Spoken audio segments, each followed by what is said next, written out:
The pool of miracles.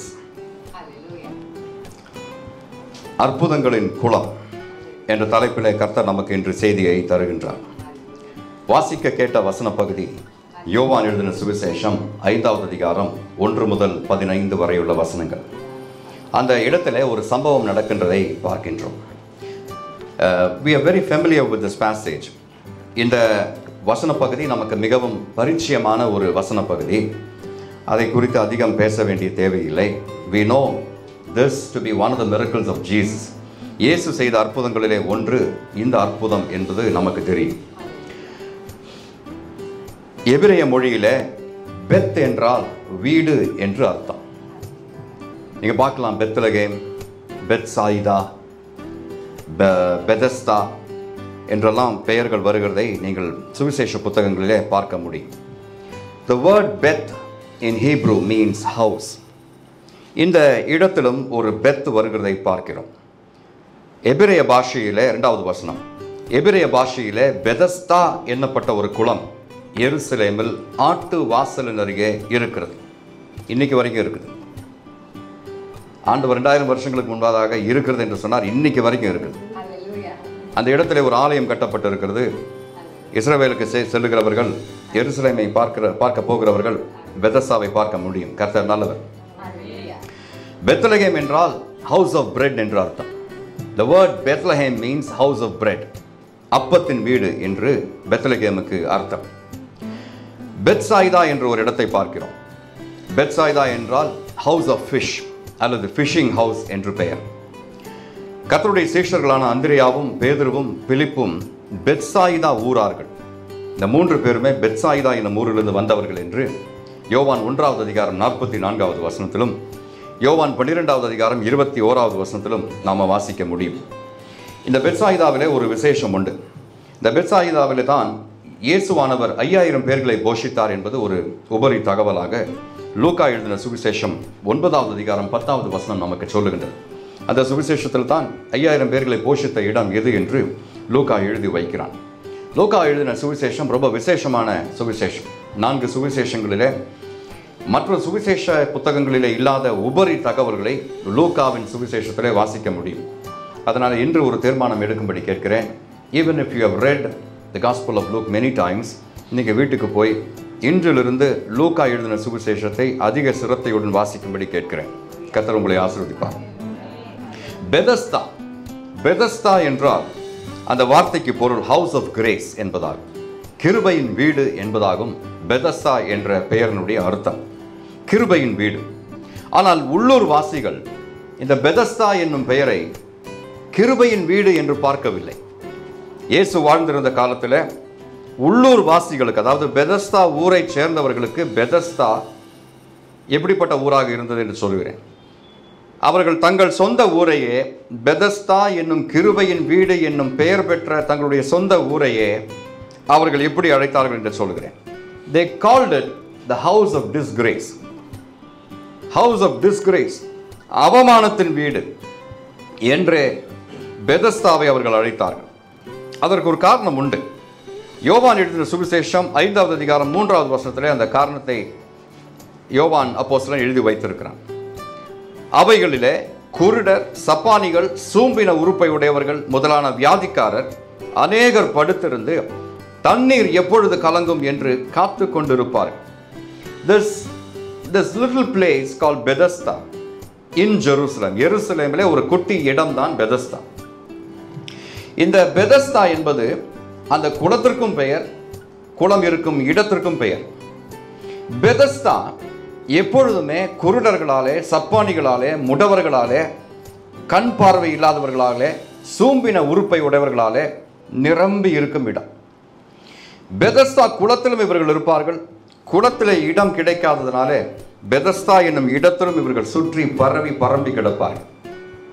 அந்த ஊரார்கள் பார்த்தார்கள், இந்த மாற்றுத்திறனாளிகள் இல்லாத ஒரு நாள் கூட பெதஸ்தா என்னும் இடத்துல இல்லவே இல்லையே என்று பார்த்து, ஆரோக்கியம் உள்ளவர்கள், கை கால் நன்றாக இருக்கிறவர்கள், நல்ல ஆரோக்கியம் உள்ளவர்கள், ஆரோக்கியம் இல்லாத இந்த ஜனங்களை பார்த்து கேலியும் கிண்டலுமாக தங்கள் ஊரை ஹவுஸ் ஆஃப் டிஸ்கிரேஸ் என்று அழைத்தார். இது பெதஸ்தா என்றல்ல, இதற்கு அவமானத்தின் வீடு என்றே பெயர் வைக்க வேண்டும் என்று தங்கள் சொந்த ஊரையே அவர்கள் அவமானப்படுத்தினார்கள். அதனுடைய காரணம் தான் சொன்னேன். பெதஸ்தா என்னும் ஊரில், பெதஸ்தா என்னும் குளத்தில் எப்பொழுதுமே சப்பானிகளும் குருடர்களும் வியாதியஸ்தர்களும் சூம்பென உறுப்பை உடையவர்களும் இருக்கிறதுனாலே சொந்த ஊரை சேர்ந்தவர்களை விட ஜனத்தொகையிலே மற்ற இடங்களிலிருந்து வந்து குளம் எப்பொழுது கலங்கும் என்று காத்து கொண்டிருக்கிறவர்களுடைய எண்ணிக்கை அதிகமாக இருந்ததினாலே அந்த ஊருக்கு அவமானத்தின் வீடு என்று ஒரு பெயரும் உண்டானது. ஒரே ஒரு வார்த்தை, ஆனால் ரெண்டு புதிய அர்த்தங்களை பார்க்கிறோம். கர்த்தர் அந்த இடத்திற்கு கொடுத்த பெயர் இது கிருபையின் வீடு. ஆனால் அந்த ஊரை சேர்ந்த ஜனங்கள் அதற்கு கொடுத்த பெயர் இது அவமானத்தின் வீடு. அல்லேலூயா. கர்த்தருடைய பிள்ளையே, is this your life today? இதுதான் உங்களுடைய வாழ்க்கையா? கர்த்தர் உங்களை குறித்து நினைத்திருக்கும் ஆசீர்வாதங்கள், ஐஸ்வர்யங்கள் உங்களை சுற்றிலும் இருக்கும் பொழுது நீங்கள் உங்களை குறித்து கொண்டிருக்கும் அபிப்பிராயம் எப்படிப்பட்டது? Look at the Bethesda that God has given in your life and ask yourself this question: how am I looking at my Bethesda? ஆண்டவர் எனக்கு தந்திருக்கும் கிருபைகளை, ஆண்டவர் எனக்கு தந்திருக்கும் வாய்ப்புகளை, ஆண்டவர் எனக்கு தந்திருக்கும் வசதிகளை, ஆசீர்வாதங்களை நான் கிருபையின் கிரியைகளாக நான் பார்க்கிறேனா, அவமானத்தின் சின்னங்களாக பார்க்கிறேனா? That is the first question that the Holy Spirit wants to ask us in our life today. நீங்க பார்த்தீங்கன்னா கிறிஸ்தவ வாழ்க்கையும் இப்படிப்பட்டது தான். கிறிஸ்தவ வாழ்க்கையும் பெதஸ்தா என்னும் ஊரை போல, பெதஸ்தா என்னும் குளத்தை போன்றது தான். ஒரே சமயத்தில் விசுவாசிகளுக்கு ஒரு விதமாகவும் அவிசுவாசிகளுக்கு வேறு விதமாகவும் நாம் காட்சி அளிக்கிறோம்.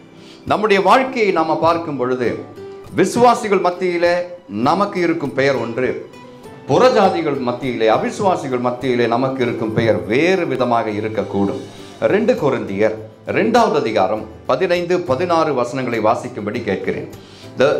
The epistle that was written to the Corinthian church, 2 Corinthians chapter 2 verse 15 and 16.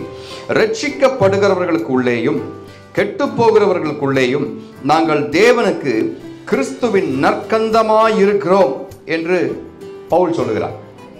2 கூட்டத்தாரிடத்தில் எங்களுடைய பெயர் எப்படி இருக்கிறது, எங்களுடைய குணம் எப்படி இருக்கிறது, எங்களை குறித்த காரியம் எப்படி இருக்கிறது என்று பவுல் சொல்லுகிறார். ரட்சிக்கப்படுகிறவர்களுக்குள்ளேயும் கெட்டு போகிறவர்களுக்குள்ளேயும் நாங்கள் தேவனுக்கு கிறிஸ்துவின் நற்கந்தமாயிருக்கிறோம், வாசனையாயிருக்கிறோம், நறுமணமாயிருக்கிறோம். We are a sweet savor of Christ unto God, to the people that are being saved and the people that are perishing என்று கர்த்தர் பவுலை கொண்டு எழுத வைக்கிறார்.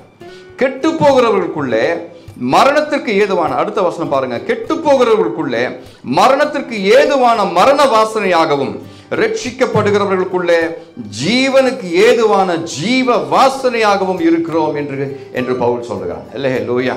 அதான் சொன்னேன், கிறிஸ்தவ வாழ்க்கை 2 விதமான காரியங்களை வெளிப்படுத்தும். அல்லேலூயா சொல்லுவீங்களா?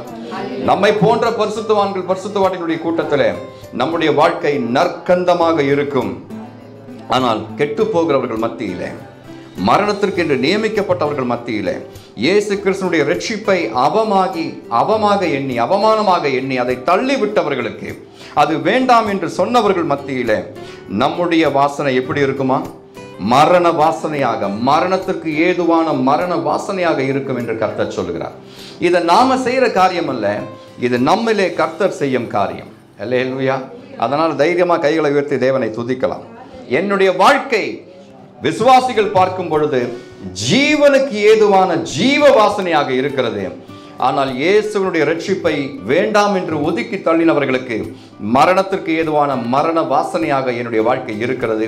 அப்படிப்பட்ட சாட்சியை கர்த்தர் என்னுடைய வாழ்க்கையில் வைத்திருப்பதற்காக நான் கர்த்தரை துதிக்கிறேன் என்று நீங்கள் சொல்லணும்.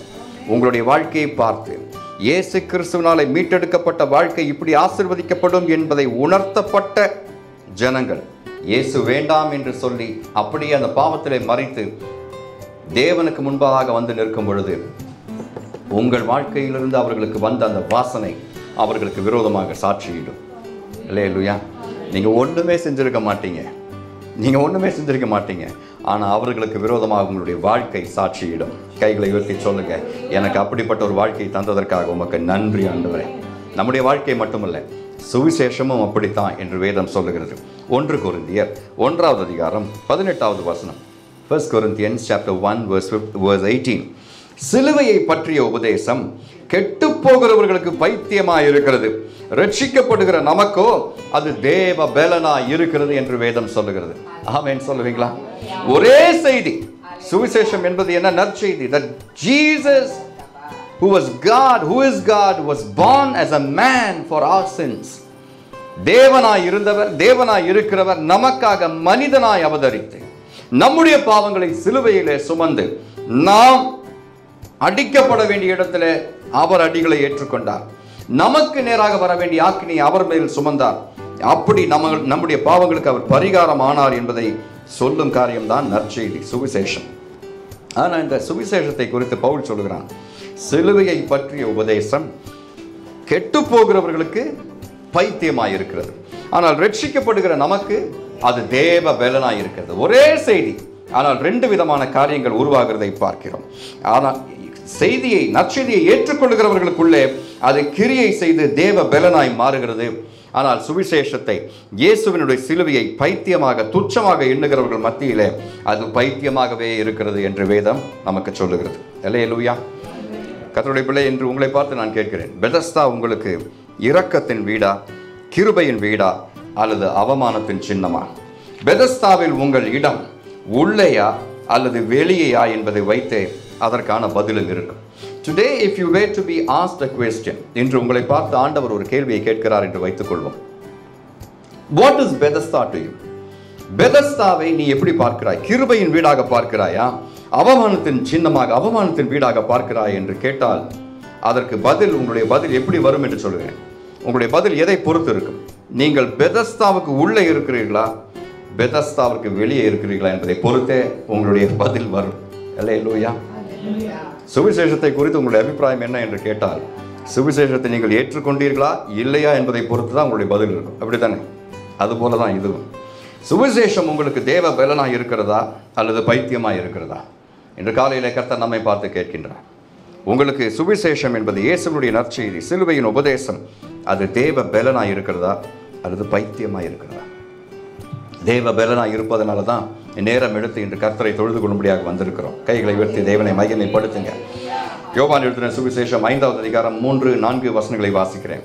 அவைகளிலே குருடர், சப்பானிகள், சூம்பின உறுப்பை உடையவர்கள் முதலான வியாதிக்காரர் அநேகர் படுத்திருந்து தண்ணீர் எப்பொழுது கலங்கும் என்று காத்து கொண்டிருப்பார்கள். 4வது வசனம், ஏனெனில் சில சமயங்களிலே தேவதூதன் ஒருவன் அந்த குளத்தில் இறங்கி தண்ணீரை கலக்குவான். தண்ணீர் கலங்கின பின்பு யார் முந்தி அதில் இறங்குவானோ அவன் எப்பேற்பட்ட வியாதியஸ்தனாய் இருந்தாலும் சொஸ்தமாவான். This miracle at the pool, this pool of miracles offered healing to only one person at a time. ஒரே ஒரு மனுஷனுக்கு அல்லது ஒரே ஒரு மனுஷிக்கு மட்டுமே ஒரு நேரத்தில் அவர்களுக்கு வேண்டிய அந்த சுகத்தை, அந்த பலனை இந்த பெதஸ்தா குளம் கொடுத்தது. அந்த நேரம் என்னது? தண்ணீர் கலங்க வேண்டும்.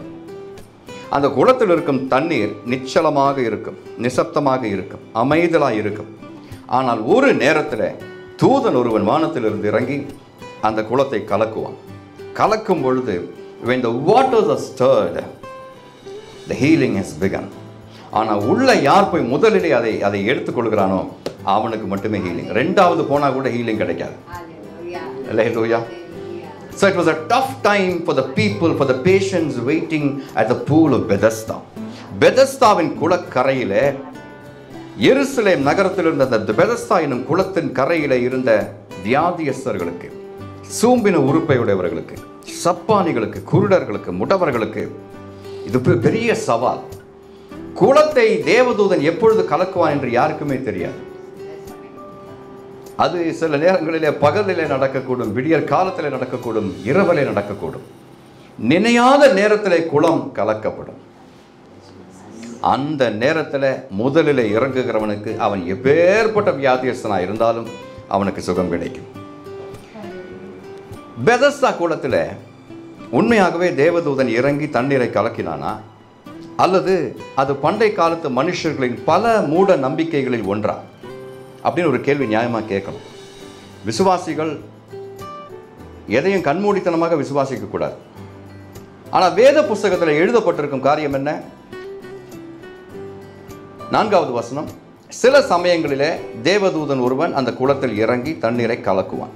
இதுதான் கர்த்தர் நமக்கு சொன்ன செய்தி. ஆனால் அகழ்வாராய்ச்சி செய்தவர்கள் இந்த குளத்தை நன்கு ஆராய்ந்து இந்த குளத்தில் என்ன இருக்கிறது என்று பார்க்க முடிவெடுத்து உள்ளே போனார்கள். அவர்கள் கண்ட காரியம், இந்த குளத்தின் அடியில் ஒரு ஊற்று இருந்தது. இப்பொழுது இருக்கிறது. இந்த குளத்தின் அடியில் ஒரு ஊற்று இருக்கிறது. அந்த ஊற்றிலிருந்து சில நேரங்களில் நீர் கொப்பளித்து வரும். அந்த நீர் கொப்பளித்து வரும் நேரத்தை தான் அந்த ஸ்தலவாசிகள், அங்கே காத்து கொண்டிருந்த வியாதியஸ்தர்கள் தேவதூதன் தண்ணீரை கலக்கும் நேரம் என்று நினைத்தார்கள். அல்லேலூயா. அப்போ தேவதூதன் தண்ணீரை கலக்கவில்லையா என்று கேட்டால், தண்ணீரை தேவதூதன் தான் கலக்கினான். அதில் எந்த சந்தேகமும் மாற்று கருத்தும் உங்களுக்கு வேண்டியதில்லை. It was an angel who was sent from above who went and stirred up the waters of Bethesda. அல்லேலூயா.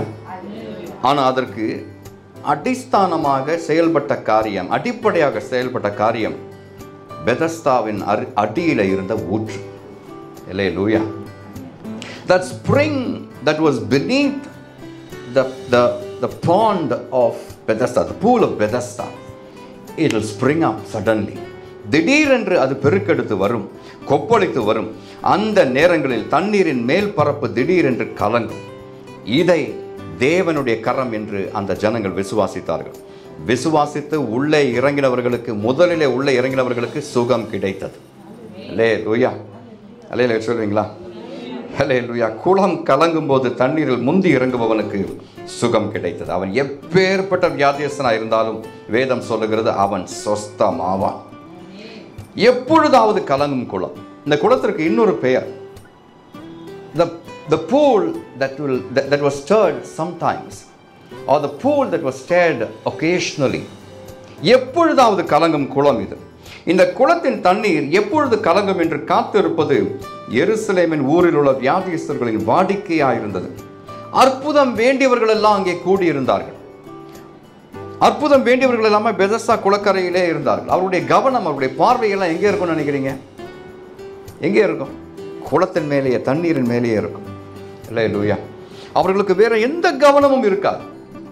வானத்தை பார்க்க மாட்டார்கள், மற்ற வியாதியஸ்தர்களை பார்க்க மாட்டார்கள். எருசலேம் நகரத்தில் இருந்த ஆலயத்தின் கம்பீரத்தை கூட அவர்கள் வர்ணிக்கவோ அவர்கள் கவனிக்கவோ மாட்டார். அவருடைய எண்ணம் எல்லாம் ஒன்றே ஒன்றுதான், குளம் எப்பொழுது கலங்கும், எப்பொழுது நான் முந்தி இறங்கலாம், அதற்காக காத்து கொண்டிருக்கும் ஜனங்கள். அல்லேலூயா. கர்த்தருடைய பிள்ளையே, உங்களுடைய வாழ்க்கையில் கடைசியாக நீங்கள் அற்புதத்தை பெற்றது எப்பொழுது? When was the last time you had your miracle in your life? Bethesda குளம் இன்று நம்மை பார்த்து கேட்கும் கேள்வி அதுவே. Are you ready to receive your miracle today? இன்று உங்கள் அற்புதத்தை பெற்றுக்கொள்ள நீங்கள் ஆயத்தமாக இருக்கிறீர்களா? நம்முடைய வாழ்க்கையில் இருக்கும் தீராத வியாதி, மாறாத பிரச்சனை, நீங்காத பாரங்கள், முடிவில்லாத பிரச்சனைகள் என்று உங்கள் வாழ்க்கை போய்கொண்டிருக்கிறதோ? எப்பொழுதாவது கலங்கும் குளத்தின் அருகே படுத்திருப்பது போல வாழ்க்கை மாறிவிட்டதோ? எப்பொழுதாவது ஒரு அற்புதம் நடக்கும், எப்பொழுதாவது குளம் கலங்கும். ஆனால் குளத்தில் முந்தி இறங்குகிறவனுக்கு தான் அற்புதம், பிந்தி இறங்குகிறவர்களுக்கு அற்புதம் இல்லை என்ற நிலைமையிலே நீங்கள் இருந்தால் கவலைப்பட வேண்டாம். உங்கள் பெதஸ்தா குளத்தின் அருகே இயேசு வந்து விட்டார். ஆமென். There is a pool of Bethesda in your life and the Lord Jesus has come there himself. அவர் தூதனை அல்ல, தூதனை அனுப்ப மாட்டார், அவரே வந்து உங்களுடைய பெதஸ்தா குளத்தின் அருகே நிற்கிறார். புதிய ஏற்பாட்டு விசுவாசி, இன்று குளம் எப்பொழுது கலங்கும் என்று காத்திருக்க வேண்டிய தேவையில்லை. எப்பொழுதாவது கலங்கும் குளத்தை பார்த்து கொண்டிருக்க வேண்டிய தேவையில்லை. எப்பொழுது வாழ்க்கை மாறும் என்று நீங்கள் அங்கலாய்த்து கொண்டிருக்க, சஞ்சலப்பட்டு கொண்டிருக்க வேண்டியதில்லை. இயேசுவிடம் உங்கள் பிரச்சனையை கொண்டு வந்து அவரிடத்திலே அதை ஒப்பு கொடுத்தாலே போதும் என்று கர்த்தருடைய வார்த்தை நமக்கு சொல்லுகிறது. யாக்கோபு எழுதின நிருபம் 5வது அதிகாரம் 14-15 வசனங்கள். The book of James chapter 5 verse 14 and 15. உங்களில் ஒருவன் வியாதிப்பட்டால் அவன் சபையின் மூப்பர்களை வரவழைப்பானாக. அவர்கள் கர்த்தருடைய நாமத்தினாலே அவனுக்கு எண்ணெய் பூசி அவனுக்காக ஜெபம் பண்ண கடவர்கள். அப்பொழுது விசுவாசம், இந்த வசனத்தை போடும்படி கேட்கிறேன். அப்பொழுது விசுவாசம் உள்ள ஜெபம் பிணியாளியை ரட்சிக்கும். கர்த்தர் அவனை எழுப்புவார். அவன் பாவம் செய்தவனானால் அது அவனுக்கு மன்னிக்கப்படும் என்று கர்த்தருடைய வசனம் சொல்லு. உங்களில் ஒருவன் வியாதிப்பட்டால் அவன் சபையின் மூப்பர்களை வரவழைப்பானாக. அவர்கள் கர்த்தருடைய நாமத்தினாலே அவனுக்கு எண்ணெய் பூசி அவனுக்காக ஜெபம் பண்ண கடவர்கள். அப்பொழுது விசுவாசம் உள்ள ஜெபம் பிணியாளியை ரட்சிக்கும் என்று கர்த்தருடைய வசனம் சொல்லுகிறது. கர்த்தருடைய வசனம் சொல்லுகிறது, கர்த்தர் அவனை எழுப்புவார், அவன் பாவம் செய்தவன் ஆனால் அது அவனுக்கு மன்னிக்கப்படும். This is the equivalent of the stirring of Bethesda for the New Testament believer. புதிய ஏற்பாட்டு விசுவாசிக்கு பெதஸ்தா குளத்தினுடைய கலங்கும் நிலைமையைத்தான் யாக்கோபு எழுதின நிருபத்திலே ஆண்டவர் வைத்திருக்கிறார். ஹல்லேலூயா. இன்று பெதஸ்தா குளத்தை நீங்கள் தேடி போக வேண்டிய தேவையில்லை. எருசலேமுக்கு நீங்கள் பிரயாணமாக போக வேண்டிய தேவையில்லை.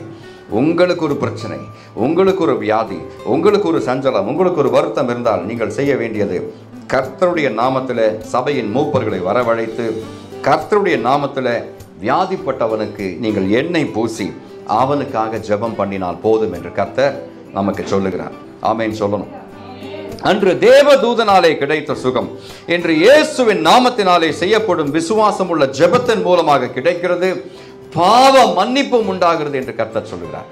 அந்த நாளிலே அவன் எப்பேற்பட்ட வியாதியஸ்தனாக இருந்தாலும் சொஸ்தமாக்கப்படுவான். ஆனால் அவனுடைய பாவங்கள் மன்னிக்கப்பட்டிருக்கவில்லை. ஆனால் இன்று புதிய ஏற்பாட்டு விசுவாசியான உங்களுக்கும் எனக்கும் கர்த்தர் சொல்லும் காரியம், நீ எண்ணெய் பூசி ஜெபம் பண்ணும் பொழுது, மூப்பர்களை சபையின் மூப்பர்களை அழைத்து உன்னுடைய வியாதிப்பட்ட இடத்துல எண்ணெய் பூசி நீ ஜெபிக்கும் பொழுது கர்த்தர் உன்னுடைய வியாதி நீங்கவும் செய்வார், உனக்கு பாவ மன்னிப்பும் கிடைக்கும் என்று கர்த்தர் சொல்லுகிறார். அல்லேலூயா. இதை விட எளிதான வழி வேறே கிடையாது. அற்புத சுகத்தை பெறுவதற்கு இதை விட லெகுவான பாதை ஆண்டவர் நமக்கு தரவில்லை. ஜெபம், பிரேயர் வித் அனாயிண்டிங் ஆயில், ஜெப எண்ணெயோட, பரிசுத்த எண்ணெயோட ஆண்டவர் நமக்கு தரும் அந்த சுகம் இன்றும் நமக்காக செயல்பட்டு கொண்டிருக்கிறது. ஆமென். அல்லேலூயா சொல்வீங்களா? கைகளை உயர்த்தி ஒரு நிமிடம் நம்முடைய வியாதிப்பட்ட இடங்களிலே எண்ணெய் பூசும்படியாக கர்த்தரையே அழைப்போம். சபையின் மூப்பர்கள் வருவதற்கு முன்பதாக கர்த்தரை அழைப்போம். தூதனை அல்ல, பெதஸ்தா குளத்தை கலக்கின தூதனை என்று தேடிக்கொண்டிருக்க வேண்டாம். என்னுடைய பாவங்களுக்காக பரிகாரியான கர்த்தர் ஆகிய இயேசு கிறிஸ்துவை நான் இன்று அழைக்கிறேன். ஆண்டவரை, என்னுடைய பலவீனப்பட்ட இடத்துல, என்னுடைய வியாதிப்பட்ட இடத்துல உங்களுடைய கைகளை தலைக்கு மேலாக வைத்துக்கொண்டு சொல்லுங்க, அப்பா என் மேலே நீங்கள் எண்ணெயை பூசுங்க ஆண்டவரே, உங்களுடைய பரிசுத்த அபிஷேகத்தை என் மேலே ஊற்றுங்க ஆண்டவரே, நீர் தொட்டு எனக்கு சுகத்தை தருவீராக, என்னுடைய பாவமும் மன்னிக்கப்பட நான் கேட்கிறேன் இயேசுவின் மூலம். ஆமென். யாக்கோபு 5:16 இப்படி சொல்லுகிறது, நீங்கள் சொஸ்தமடையும்படிக்கு உங்கள் குற்றங்களை ஒருவருக்கொருவர் அறிக்கையிட்டு ஒருவருக்காக ஒருவர் ஜெபம் பண்ணுங்கள், நீதிமான் செய்யும் ஊக்கமான வேண்டுதல் மிகவும் பலனுள்ளதாக இருக்கிறது என்று வேதம் சொல்லுகிறது. அல்லேலூயா. நம்முடைய வாழ்க்கையில் அறிக்கையிடப்படாத பாவங்களும் குற்றங்களும் இருக்குமேயானால் அது வியாதியையும் வருத்தங்களையும் கொண்டு வரும் என்றே இந்த வேத பகுதி நமக்கு சொல்லுகின்றது. அறிக்கையிடப்படாத பாவங்கள் உங்களுடைய வாழ்க்கையில் இருக்கிறதா? கர்த்தருடைய பிள்ளை, இந்த காரியத்தில் கவனமாக இருக்கணும். இது பாவம் என்று தெரிந்தும் பாவத்திலே தொடர்ந்து வாழ்ந்து கொண்டிருந்தால் வியாதியும் வருத்தமும் உங்களுடைய வீட்டை விட்டு உங்களுடைய சரீரத்தை விட்டு விலகாது. கர்த்தர் உணர்த்தும் காரியம் அது என்ன என்று கண்டுபிடிக்க வேண்டும். ஆண்டவரே, நான் இன்றும் பாவத்தில் இருக்கிறேனா? அந்த சில பழக்க வழக்கங்களை என்னால் விட முடியவில்லையா? அந்த எரிச்சல் இன்னும் என்னுடைய வாழ்க்கையில் தணியவில்லையா? அந்த பொறாமையின் குணம் என்னை விட்டு நீங்கவில்லையா? மற்றவர்களை துச்சமாக எண்ணும் காரியம் நான் இன்னும் விட்டு விடவில்லையா? ஊழியர்களை குறித்தும் ஊழியங்களை குறித்தும் மோசமாக பேசும் என்னுடைய சுபாவம் என்னிலிருந்து நீக்கப்படவில்லையா? கர்த்தர் எதை உணர்த்துகிறாரோ அது உங்களுடைய வாழ்க்கையிலே சரி செய்யப்பட வேண்டிய காரியம். அல்லேலூயா சொல்லுவீங்களா? அறிக்கையிடப்படாத பாவங்கள் குற்றங்கள் இருக்குமேயானால் அவைகளை இயேசுனுடைய சமூகத்திலே பந்திக்கு போவதற்கு முன்பதாக, கர்த்தருடைய பந்தியிலே நாம் கலந்து கொள்ள ஆயத்தமாவதற்கு முன்பதாக இன்றைய சொல்லுவோம், ஆண்டவரே, அந்த பாவத்தை நீர் இப்பொழுது பரிசுத்த ஆவியினாலே எனக்கு உணர்த்தும் அந்த பாவத்தை ரகசியமாக யாருடைய கண்களும் இதை காணவில்லை என்று நான் அறிந்து நான் எதை கர்த்தாவே இருளிலே செய்து கொண்டிருக்கிறேனோ அந்த பாவங்களை விட்டுவிட எனக்கு பலன் தருவீராக இயேசுவின் நாமத்திலே. ஆமென். நீதிமான் செய்யும் ஊக்கமான ஜெபம் மிகவும் பலனுள்ளதாக இருக்கிறது. யார் நீதிமான்? யார் நீதிமான்? யாருடைய ஜெபம் பலனுள்ளதாக இருக்கிறது? கர்த்தர் சொல்லுகிறார், நீதிமானுடைய ஊக்கமான ஜெபம் மிகவும் பலனுள்ளதாக இருக்கிறது. அந்த நீதிமானை கண்டுபிடிக்கணுமே. அவர் எங்கே இருக்கிறார்? அவரிடத்துல போனால் நமக்கு ஜெபத்திற்கு பதில் கிடைக்குமே என்றெல்லாம் நீங்கள் நினைக்கக்கூடும். அந்த நீதிமான் யார் என்று சொல்லுகிறேன். பாவங்கள் மன்னிக்கப்பட்டவன் தான் நீதிமான். எவனுடைய அக்கிரமங்கள் மன்னிக்கப்பட்டதோ, எவனுடைய பாவங்கள் மூடப்பட்டதோ அவன் நீதிமான் என்று வேதம் சொல்லுகிறது. தான் பாவி என்று ஒப்புக்கொண்டு இயேசு கிறிஸ்துவை கர்த்தரும் தேவனுமாக ஏற்றுக்கொண்டு அவருடைய இரத்தத்தினால் கழுவப்பட்ட எவனுமே நீதிமான் என்று வேதம் சொல்லுகிறது. கைகளை உயர்த்தி சொல்லணும். The healing at Bethesda is very simple. புதிய ஏற்பாட்டு விசுவாசிக்கு ஆண்டவர் வைத்திருக்கும் எண்ணெய் பூசி ஜெபிக்கும் ஜெபம் ரொம்ப ரொம்ப எளிமையான ஜெபம். இன்று ஆண்டவர் நமக்காக சொல்லும் காரியம் இதுதான். நீ நீதிமானாக்கப்படுவதற்கு இதை விட எளிதான மார்க்கம் வேற இல்லை. அல்லேலூயா, ஆமென் சொல்வீங்களா? முதல்ல நாம் பாவி என்று ஒப்புக்கொள்ள வேண்டும். நான் 6வது வயதில் கர்த்தரை ஏற்றுக்கொண்டேன். பாவம்னு என்னமே தெரியாத வயதில் நீ கர்த்தரை ஏற்றுக்கொண்டால் அது ரட்சிப்பு கிடையாது. நான் பாவி என்று நான் உணர்த்தப்பட வேண்டும். என்னுடைய அக்கிரமங்கள் பெரிது என்று நான் தெரிந்து கொள்ள வேண்டும். வியாதியிலிருந்து கர்த்தர் எனக்கு விடுதலை தந்தார். கர்த்தருடைய நாமம் மகிமைப்படுவதாக. நான் அன்று முதல் கர்த்தரை ஏற்றுக்கொண்டேன், கர்த்தருடைய பிள்ளையாய் ஜீவிக்கிறேன். அதெல்லாம் சாட்சி கிடையாது. வியாதியின் மூலமாக நீங்கள் கர்த்தரை ஏற்றுக்கொண்டிருந்தாலும் நான் பாவி என்று நீங்கள் உணர்ந்து இந்த பாவத்திற்கு, அக்கிரமத்திற்கு, அநியாயங்களுக்கு எனக்காக மரித்த ஒரு தேவன் உண்டு, அவருடைய நாமத்தை நான் தொழுது கொள்வேன் என்று நீங்கள் என்று அறிக்கையிட்டீர்களோ, என்று ஜெபித்தீர்களோ, உங்களுடைய பாவங்களுக்காக மனம் கசந்து அழுதீர்களோ, அன்றுதான் நீங்கள் மெய்யாகவே ரட்சிக்கப்பட்டீர்கள். இல்லாமல் சண்டே ஸ்கூலில் நான் வந்து 5 வயசில் போனேன், 6வது வயசில் போனேன், என் மேலே சண்டே ஸ்கூல் டீச்சர் கை வச்சு ஜெபிச்சாங்க, அன்றைக்கி நான் ரட்சிக்கப்பட்டேன். 3வது வயசில் அந்நிய பாஷை, அதெல்லாம் கதை, அதெல்லாம் கிடையாது. பாவம் என்னிலே மன்னிக்கப்பட்ட நாள் தான் நான் நீதிமான் ஆக்கப்பட்ட நாள். இதுதான் வேதம் காண்பிக்கும் காரியம். இதை தவிர வேற மார்க்கங்கள் இல்லை. ஆமென் சொல்லுங்களா? அல்லேலூயா. கிறிஸ்து என்னும் புதிய மனுஷனை தரித்துக் கொள்ளுகிறவர்கள் தான் நீதிமான்கள். எபேசியருக்கு எழுதப்பட்ட நிருபம் 4வது அதிகாரம் 23, 24 வசனங்கள். The book of Ephesians chapter 4 verse 23 and 24. உங்கள் உள்ளத்திலே புதிதான ஆவி உள்ளவர்களாகி மெய்யான நீதியிலும் பரிசுத்தத்திலும் தேவனுடைய சாயலாக சிருஷ்டிக்கப்பட்ட புதிய மனுஷனை தரித்துக் கொள்ளுங்கள் என்று வேதம் சொல்லுகிறது. நீங்கள் புதிய மனுஷனாகி இயேசு கிறிஸ்துவை தரித்த நாள் தான் நீங்கள் ரட்சிக்கப்பட்ட நாள். ஆமென். அவரை நோக்கி பார்த்த நாள். நான் என்னுடைய வாழ்க்கை குறித்து வெட்கமடைந்த நாள். என்னுடைய வாழ்க்கையில் இருக்கும் பாவங்கள், ஐயோ துர்க்கந்தம், என்னுடைய நாற்றம் எடுத்த வாழ்க்கையிலே ஆண்டவரை எனக்கு எப்படி விடுதலை கிடைக்கும் என்று நான் தேடிக்கொண்டிருந்த பொழுது எனக்காக நீட்டப்பட்ட இயேசு கிறிஸ்துவினுடைய கரத்தை நான் கண்டேன். அந்த கரத்தை நான் பற்றி கொண்டேன். அவர் என்னுடைய பாவங்களை மன்னித்தார். அவர் என்னை புது சிருஷ்டியாக மாற்றினார். அன்னைக்கு தான் நான் நீதிமான் ஆனேன். ஆமென். அல்லேலூயா. கைகளை உயர்த்தி ஒரு நிமிடம் நான் ஜெபிக்கணும். ஆண்டவரே, நான் எத்தனை வயதில் ரட்சிக்கப்பட்டிருந்தாலும் நான் பாவி என்று உணர்த்தப்பட்டால் தான் ஆண்டவரே, அந்த பாவத்திற்கு கிரயம் கொடுக்கப்பட்ட கிரயமாக கொடுக்கப்பட்ட இயேசு கிறிஸ்துவை நான் கர்த்தரும் இரட்சகருமாக ஏற்றுக்கொண்ட நாள் தான் நான் புது மனுஷனை தரித்துக் கொண்ட நாள். என்னுடைய பாவங்கள் மன்னிக்கப்பட்ட நாள். நான் புது சிருஷ்டியாக மாற்றப்பட்ட நாள். ஆண்டவரே, அந்த நாளை இதுவரை நான் பெற்றிராவிட்டால் இன்று எனக்கு தருவீராய். ஆமென்.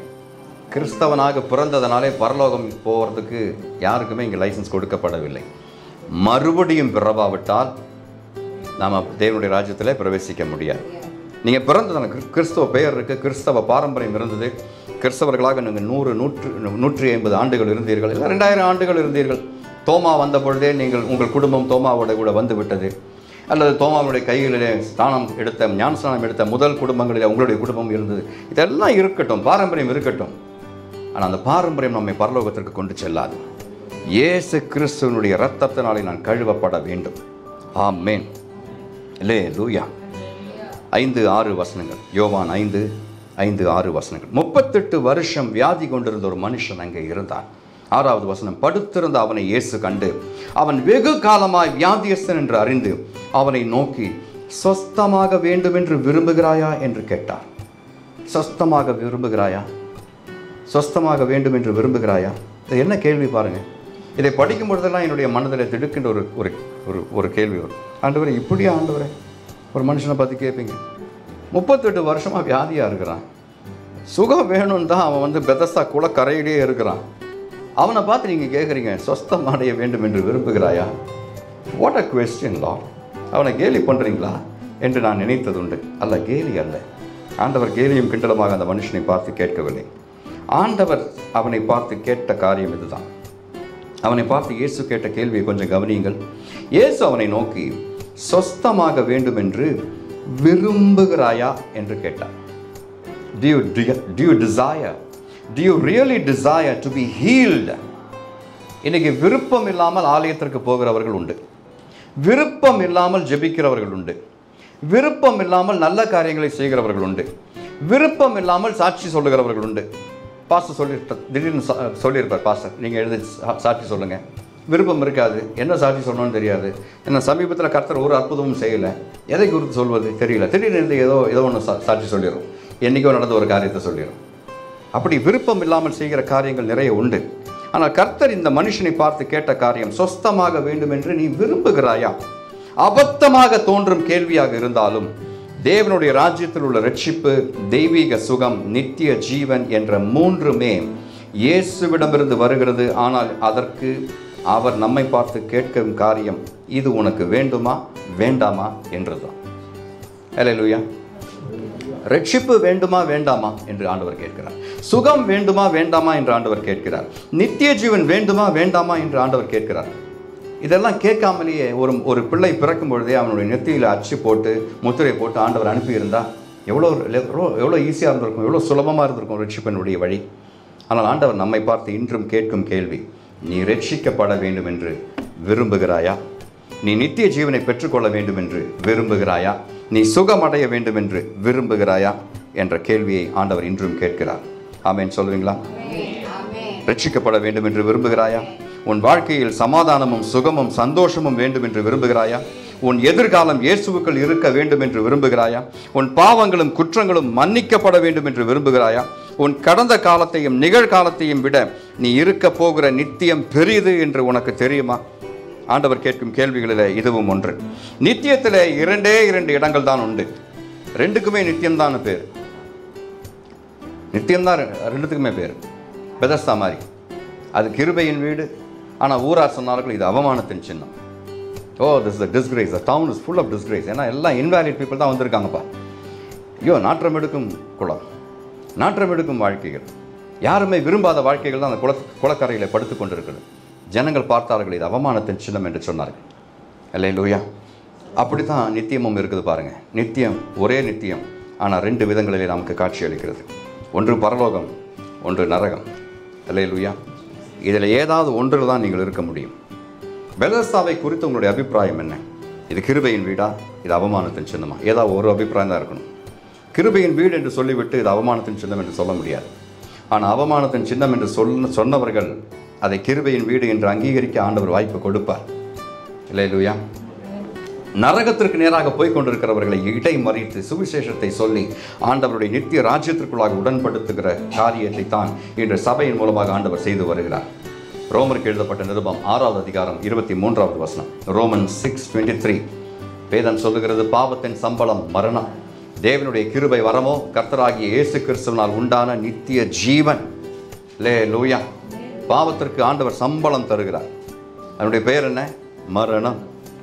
நித்திய ஜீவனுக்கு பேர் என்ன? கிருபை வரம். அல்லேலூயா. ஆண்டவர் இன்று நம்மை பார்த்து கேட்கிறார், உனக்கு சம்பளம் வேணுமா, கிருபை வரம் வேண்டுமா? Do you need salary for your life or do you need grace upon grace? அல்லேலூயா. சம்பளம் வேண்டும் என்று இருக்கிற கைகளை உயர்த்தி காண்பீங்க. எனக்கு சம்பளம் வேண்டும் ஆண்டவரே. பாவத்தின் சம்பளம் மரணம், அதுதான் வேணுமா உங்களுக்கு? நித்திய ஜீவன் கிருபை வரம். ஆண்டவருடைய கிருபை வரம் எனக்கு வேண்டாம் ஆண்டவரே. ஆமென், ஆமென் சொல்வீங்களா? இந்த நித்திய ஜீவனில் பிரவேசிக்க ஒரே ஒரு வழிதான் உண்டு. அது இயேசு கிறிஸ்துவை கர்த்தரும் இரட்சகருமாக ஏற்றுக்கொள்வதே என்று வேதம் சொல்லுகிறது. யோவான் எழுதின சுவிசேஷம் 17வது அதிகாரம் 3வது வசனம் சொல்லுகிறது, ஒன்றான மெய் தேவனாகிய உம்மையும் நீர் அனுப்பினவராகிய இயேசு கிறிஸ்துவையும் அறிவதே நித்திய ஜீவன். நீங்கள் அறிந்தாலே உங்களுக்கு நித்திய ஜீவன் உண்டு என்று கர்த்தர் சொல்லுகிறார். அல்லேலூயா. ஏற்றுக்கொண்டால் அபரிதமான ஆசீர்வாதங்கள் உங்களை தேடி வரும். நீங்கள் அறிந்தாலே, ஒன்றான மெய்த்தேவனாகிய கர்த்தரையும் அவர் அனுப்பினவராகிய இயேசு கிறிஸ்துவையும் அறிந்தாலே நித்திய ஜீவன். கேள்வி என்னன்னா, தேவனையும் அவர் அனுப்பினவராகிய இயேசு கிறிஸ்துவையும் நீங்கள் அறிந்துள்ளீர்களா? அல்லேலூயா. Romans 8:1. ரோமருக்கு எழுதப்பட்ட நிருபம் 8வது அதிகாரம் 1வது வசனம். கிறிஸ்து இயேசுவுக்குட்பட்டவர்களாய் இருந்து மாம்சத்தின்படி நடவாமல் ஆவியின்படி நடக்கிறவர்களுக்கு ஆக்கினை தீர்ப்பு இல்லை. அல்லேலூயா. ஆக்கினை தீர்ப்பு இல்லை. There is no condemnation for those who are in Christ Jesus, who walk not after the flesh but after the spirit. ஆவியின்படி நடக்கிறவர்கள். கேள்வி என்னன்னா, இன்னைக்கு நீங்க மாம்சத்தின்படி நடக்கிறீர்களா, ஆவியின்படி நடக்கிறீர்களா? மாம்சத்தின்படி நடந்தால் உங்களுக்கு என்ன செய்யப்பட்டதோ அதை நீங்கள் திரும்பி செய்வீர்கள்.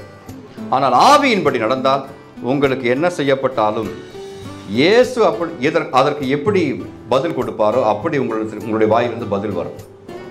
ஆமென் சொல்லணும். ஆமென் சொல்லணும். அல்லேலூயா. கர்த்தர் நல்லவர். அவங்க எனக்கு இது செஞ்சாங்க, அதே மாதிரி நான் திரும்ப செய்யணும்னு ஆசை வந்தால் அந்த ஆசை மாம்சத்துலேருந்து வருது. அவங்க அதை செஞ்சாங்க, இருக்கட்டும், அது அவங்களுக்கு அவ்வளோதான் தெரியும். ஆனால் நான் அவர்களுக்கு செய்யும் காரியம் அவர்கள் குற்றத்தை உணர்த்தும் காரியமாக இல்லை, அவர்களை ஆசீர்வதிக்கும் காரியமாக இருக்கும் என்று நீங்கள் விரும்பி செய்யும் காரியம் இருக்குதே, அது உங்கள் மாம்சத்தினால் வந்த காரியம் அல்ல, பரிசுத்த ஆவியானவரால் ஏவப்பட்டு நீங்கள் செய்யும் காரியம். அதை தான் செய்யணும். ஆண்டவர் நம்மிடத்தில் அதான் எதிர்பார்க்குறேன். அவங்க ஒரு காரியம் கேட்டிருப்பாங்க, அவங்க வேணும்னு கேட்டிருக்கலாம், இல்லை நினையாமல் கேட்டிருக்கலாம். ஆனால் அவங்கள அவமானப்படுத்த வேண்டும் என்று நாக்கப்படுகிற மாதிரி நீங்கள் திரும்பி கேட்குற ஒரு காரியம் இருக்கு, அது ஆவியானவர் சொன்ன காரியம் இல்லை, உங்களுடைய பழைய மனுஷன் கேட்கும் காரியம், மாம்சத்திலிருந்து வந்த காரியம். அல்லேலூயா. அல்லேலூயா சொல்வீங்களா? கர்த்தர் நம்மை பார்த்து கேட்கிறார், நீ மாம்சத்தின்படி நடந்து கொண்டு இருக்கிறாயா, ஆவியின்படி நடந்து கொண்டு இருக்கிறாயா? Choice is yours. ஆண்டவர் சொல்கிறார், ஆவியின்படி நடந்தால் உனக்கு ஆக்கினை தீர்ப்பு இல்லை, மாம்சத்தின்படி நடந்தால் ஆக்கினை தீர்ப்பு உண்டு என்று கர்த்தர் காண்பிக்கிறார். யோவான் எழுதின சுவிசேஷம் 5வது அதிகாரம் 24வது வசனம். கர்த்தராகிய இயேசு கிறிஸ்து சொல்கிறார், என் வசனத்தை கேட்டு என்னை அனுப்பினவரை விசுவாசிக்கிறவனுக்கு நித்திய ஜீவன் உண்டு, அவன் ஆக்கினை தீர்ப்புக்கு உட்படாமல் மரணத்தை விட்டு நீங்கி ஜீவனுக்கு உட்பட்டிருக்கிறான் என்று மெய்யாகவே உங்களுக்கு சொல்லுகிறேன் என்று கர்த்தர் சொல்கிறார். 2 முறை வெறிலி என்று ஆண்டவர் சொல்லும்போது அழுத்தம் திருத்தமாக ஆண்டவர் சொல்லும் காரியம், இதற்கு மாற்று கருத்தே இல்லை. பரலோகம் இதை ஒரு நாளும் மாற்றி போடாது, இது மாறாத நியமங்கள் ஒன்று என்று கர்த்தர் சொல்கிறார். அது என்ன? என் வசனத்தை கேட்டு, சுவிசேஷத்தை கேட்டு என்னை அனுப்பினவரை விசுவாசிக்கிறவனுக்கு. இயேசு கிறிஸ்துவை விசுவாசித்தால் மட்டும் போதாது, இயேசு கிறிஸ்துவை அனுப்பின கர்த்தராகிய பிதாவையும் விசுவாசிக்க வேண்டும். அவன் ஆக்கினை தீர்ப்புக்கு உட்படாமல் மரணத்தை விட்டு நீங்கி ஜீவனுக்கு உட்பட்டிருக்கிறான் என்று ஆண்டவர் 2 முறை அழுத்தம் திருத்தமாக மெய்யாகவே உங்களுக்கு சொல்லுகிறேன் என்று சொல்லுகிறார். ஆமென் சொல்வீங்களா? அல்லேலூயா. இப்போ ஒரு காரியத்தை காண்பிக்கிறேன். The pool of miracles, அதான் இன்னைக்கு நம்முடைய செய்தி. எப்பொழுதாவது கலங்கும் குளம். 5வது அதிகாரத்தில் 1வது வசனம் இப்படி சொல்லுகிறது, இவைகளுக்கு பின்பு யூதருடைய பண்டிகை ஒன்று வந்தது. என்ன பண்டிகைன்னு சொல்லலை, என்ன பண்டிகை என்று சொல்லுகிறேன். எஸ்தரின் புஸ்தகத்தில் 9வது அதிகாரத்தில் 26 முதல் 32 வரை உள்ள வசனங்களிலே பூரீம் என்னும் ஒரு பண்டிகை வருகிறதை பார்க்கிறோம். பூரீம் என்னும் பண்டிகையை தான் யோவான் 5வது அதிகாரத்தில் ஆண்டவர் யூதர்களுடைய ஒரு பண்டிகை வந்தது என்று சொல்கிறார். இந்த பூரீம் என்னும் பண்டிகை அடார் மாதத்தில் 14வது நாளில் கொண்டாடப்படும் ஒரு பண்டிகை. அடார் மாதம் என்றால் நம்முடைய பிப்ரவரி மார்ச் மாதம், எபிரிய கேலண்டர் படி, எபிரிய நாட்காட்டியின்படி அது அடார் மாதம் என்பது 2வது மாதம். முதல் மாதம் நீசான் மாதம். அடார் மாதத்தினுடைய 14ஆம் தேதியில் கொண்டாடப்படும் இந்த பூரீம் பண்டிகையின் நாளிலே தான் கர்த்தர் பெதஸ்தா குளத்தின் அருகே போனார். அல்லேலூயா. அங்கே குளம் கலங்குமா என்று பார்த்து கொண்டிருந்தவன், மனிதர்கள் அவனுக்கு சகாயம் செய்யவில்லை, மனிதர்கள் எனக்கு உதவி செய்ய இல்லை, குளம் கலங்கும் பொழுது என்னை விட முந்தி ஒருவன் போய் விடுகிறான், அவன் குணமாகிறான், என்னால் குணமாக முடியவில்லை. 38 வருஷமாக அவன் வியாதிப்பட்டிருந்தான். ஆனால் எத்தனை வருஷமாக பெதஸ்தா குளத்திலே அவன் படுத்து கிடந்தான் என்று யாருக்குமே தெரியாது, கிறிஸ்து இயேசுவுக்கு மட்டுமே தெரியும், அவனுக்கு மட்டுமே தெரியும். அல்லேலூயா. ஆனால் யோவான் எழுதின சுவிசேஷம் அதனுடைய 7வது அதிகாரத்திற்கு வரும்பொழுது அங்கே இன்னொரு பண்டிகை ஆசரிக்கப்படுகிறதை பார்க்க முடியும். யோவான் 7:37, John 7:37. பண்டிகையின் கடைசி நாளாகிய பிரதான நாளிலே இயேசு நின்று சத்தமிட்டு, ஒருவன் தாகமாய் இருந்தால் என்னிடத்தில் வந்து பானம் பண்ண கடவன் என்று சொன்னார். In the last day of that great day of the feast, Jesus stood and cried, saying, if any man thirst, let him come unto me and drink. இன்னொரு பண்டிகை, இது பூரீம் பண்டிகை அல்ல, இந்த பண்டிகையினுடைய பெயர் Sukkot. It's a feast of tabernacle that is mentioned in John 7. 5வது அதிகாரத்தில் பூரீம் பண்டிகை, 7வது அதிகாரத்தில் சுக்கோத்து பண்டிகை அல்லது கூடார பண்டிகை, ஃபீஸ்ட் ஆஃப் டேபர்நாக்கிள்ஸ். இது 15வது நாளிலே, அதாவது யூதர்களுடைய 7வது மாதம் என்பது திஷ்ரி என்ற மாதம். திஷ்ரி என்ற 7வது மாதத்தினுடைய 15வது நாளிலே கொண்டாடப்படும் பண்டிகை தான் கூடார பண்டிகை. அந்த நாளிலே கர்த்தராகிய இயேசு கிறிஸ்து எருசலேமிலே பண்டிகையின் கடைசி நாளிலே நின்று சத்தமிட்டு சொன்ன காரியம், ஒருவன் தாகமாய் இருந்தால் அவன் என்னிடத்தில் வந்து பானம் பண்ண கடவன் என்றார். 38வது வசனம் கவனிங்க. வேத வாக்கியம் சொல்லுகிறபடி என்னிடத்தில் விசுவாசமாய் இருக்கிறவன் எவனோ அவன் உள்ளத்திலிருந்து ஜீவ தண்ணீர் உள்ள நதிகள் ஓடும் என்றார். அல்லேலூயா சொல்லுங்களா? I want to give you a contrast. 5வது அதிகாரத்தில் பெதஸ்தா குளம், அதை ஒரு தூதன் வந்து கலக்க வேண்டும். கலக்கினால் முந்தி இறங்குகிற ஒரே ஒருவனுக்கு தான் சுகம். ஆனால் கூடார பண்டிகை நாளிலே ஆண்டவராகிய இயேசு கிறிஸ்து பெதஸ்தாவினுடைய குளத்தின் அற்புதத்தை மாற்றி போடுகிறார். அல்லேலூயா. He overturned the healing, the deliverance that was available through Bethesda on this day, Feast of Tabernacles Day. கூடார பண்டிகை நாளிலே கர்த்தராகிய இயேசு கிறிஸ்து சொல்கிறார், அங்கே இருந்த ஒரே கண்டிஷன் அது என்ன? குளத்திலே முந்தி இறங்குகிற ஒரே ஒருவனுக்கு தான் சுகம். ஆனால் இங்கே கர்த்தர் சொல்லுகிறார், அல்லேலூயா, 38வது வசனம், வேத வாக்கியம் சொல்லுகிறபடி என்னிடத்தில் விசுவாசமாய் இருக்கிறவன் எவனோ அவன் உள்ளத்திலிருந்து ஜீவ தண்ணீர் உள்ள நதிகள் ஓடும். பெதஸ்தா குளம், அங்கே கலக்கப்பட்ட தண்ணீர் ஓடாது, அது அங்கேயே கலங்கி நிற்கும். ஆனால் கர்த்தராகிய இயேசு கிறிஸ்து சொல்கிறார், இப்பொழுது உனக்கு நான் இதிலும் பெரிதான ஒரு காரியத்தை காண்பிக்கிறேன், இதிலும் புதிதான ஒரு காரியத்தை காண்பிக்கிறேன். பெதஸ்தா குளத்தை தேடாதே, நீ என்னிடத்திற்கே வா என்று கர்த்தர் சொல்கிறார். அல்லேலூயா, அல்லேலூயா. I am the one who sent that angel to stir at that pool. Bethesda குளத்தை கலக்குவதற்கு தூதனை அனுப்பினது நான் தான். ஆனால் இப்பொழுது எல்லாரும் குளத்தில் இறங்க முடியாது, இறங்கின எல்லாருக்கும் சுகம் கிடைக்காது என்பதனாலே நான் அப்படியே அந்த நிபந்தனையை மாற்றுகிறேன். என்னிடத்தில் வருகிறவன் எவனோ அவன் உள்ளத்திலிருந்து ஜீவ தண்ணீர் உள்ள நதிகள் ஓடும். அங்கே ஒரு குளம், இங்கே ஆண்டவர் சொல்கிறார் மல்டிபிள் ரிவர்ஸ். அல்லேலூயா, அல்லேலூயா சொல்லணும். 2 பண்டிகை நாளிலே ஆண்டவர் காண்பிக்கும் காரியம். அல்லேலூயா. பூரீம் பண்டிகை நாளிலே ஆண்டவர் அந்த 38 வருஷமாக வியாதிப்பட்டிருந்த மனுஷனுக்கு சுகம் கொடுக்கிறார்.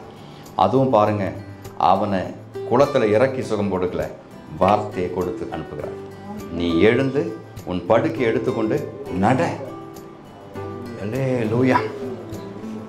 குளம் கலக்கப்பட்டது உண்மைதான், தேவதூதன் இறங்கி வந்தது உண்மைதான், குளத்தில் முந்தி இறங்குகிறவனுக்கு எந்த வியாதியாக இருந்தாலும் அவனுக்கு சுகம் கிடைத்தது உண்மைதான். ஆனால் பெதஸ்தா குளத்தை விட அருமையான ஒரு வழி ஆண்டவர் என்று வைத்திருக்கிறார்.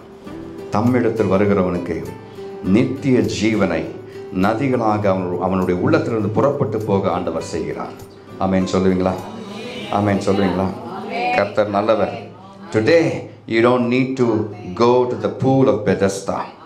You need to come to the river of life. ஆமென். இன்னைக்கு பெதஸ்தா குளத்தை நீங்கள் தேடி போக வேண்டிய தேவையில்லை. இன்னைக்கு ஜீவ தண்ணீரின் ஊற்றாகிய கர்த்தராகிய இயேசு கிறிஸ்துவிடம் வந்தால் போதும் என்று கர்த்தர் சொல்லுகிறார். ஆமென் சொல்லுவீங்களா? ஆமென். அல்லேலூயா. உங்களுக்கு எருசலேம் போக வாய்ப்பு கிடைத்தால் பெதஸ்தா குளம் எங்கே என்று தேடி அதில் மூழ்கெல்லாம் உங்களை யாரும் சொல்லலை. அது உங்களுடைய விருப்பம். மூழ்கினாலும் மூழ்காவிட்டாலும் உங்களுக்கு எந்த நன்மையும் உண்டாகாது. ஆனால் இயேசுவிடம் வந்தீங்கன்னா உங்களுக்கு இன்னைக்கு நிச்சயமாக நன்மை உண்டு. ஆமென் சொல்லுவீங்களா? கர்த்தர் நல்லவர். அல்லேலூயா.